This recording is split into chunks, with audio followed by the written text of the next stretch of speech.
Como já discutimos anteriormente o uso do fórceps e algumas posições, vamos discutir agora os detalhes que fazem a diferença na hora de manusear o fórceps para realizar as exodontias.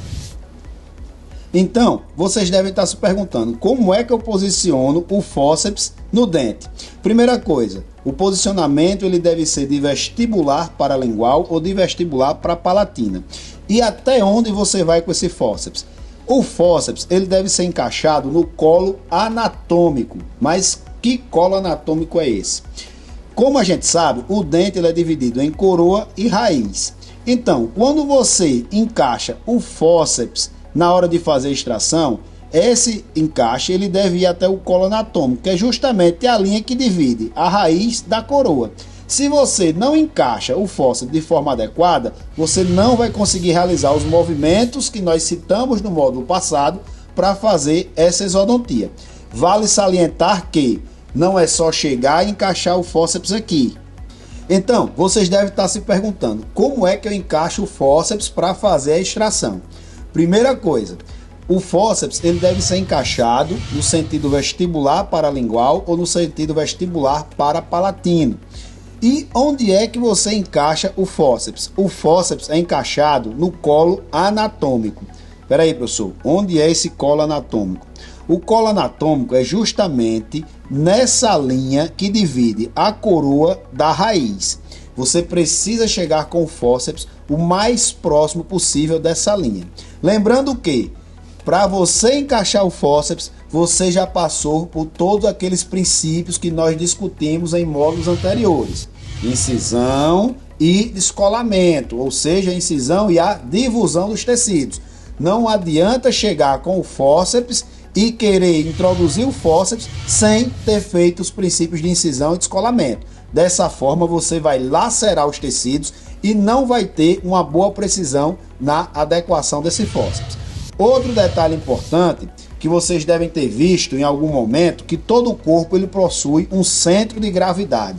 Então, para você encaixar o fórceps, quanto mais apical você avançar, ou seja, quanto mais profundo você encaixar esse fórceps no elemento dentário, você vai jogar o centro de gravidade do dente mais para a raiz, mais para o final da raiz. E com isso você consegue extrair esse elemento dentário com mais tranquilidade. E eu sempre digo nas minhas aulas, extração não é força, extração é jeito. É você saber os princípios de alavanca e de fórceps e você consegue fazer uma boa extração. Então vamos lá, repetindo. O fórceps tem que ser encaixado no sentido vestibular e lingual ou vestibular palatino. E eu tenho que aprofundar cada vez mais esse fórceps. Por que eu tenho que aprofundar? Porque quanto mais eu aprofundo esse fórceps, mais eu jogo o centro de gravidade do elemento dentário para o ápice da raiz. E aí eu vou ter mais facilidade de movimentar, mais facilidade de luxar esse elemento dentário. Um ponto importante e um acidente que acontece muito é a fratura da raiz.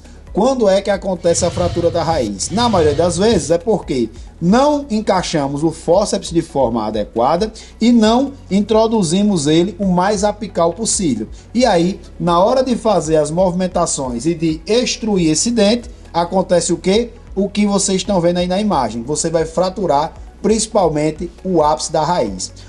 Um detalhe importante que a literatura de cirurgia mostra é que até 3 milímetros você não precisa se preocupar. Você vai avaliar o risco e o benefício. Se até 3 milímetros, você não precisa se preocupar com esse ápice. Você pode apenas sepultar. O que é isso? Fazer a sutura e deixar lá, que pode acontecer duas coisas. Ou o organismo vai encapsular esse resto radicular que ficou, ou ele vai expulsar esse resto e futuramente você consegue tirar sem nenhum problema. Então você pode deixar esses 3 milímetros de raiz aí, que pode acontecer duas coisas. Primeiro, o organismo ele vai encapsular e vai manter, você só vai preservar através de radiografias periódicas, ou o organismo ele vai expulsar esse resto radicular e no segundo momento você consegue fazer a remoção dele com maior tranquilidade.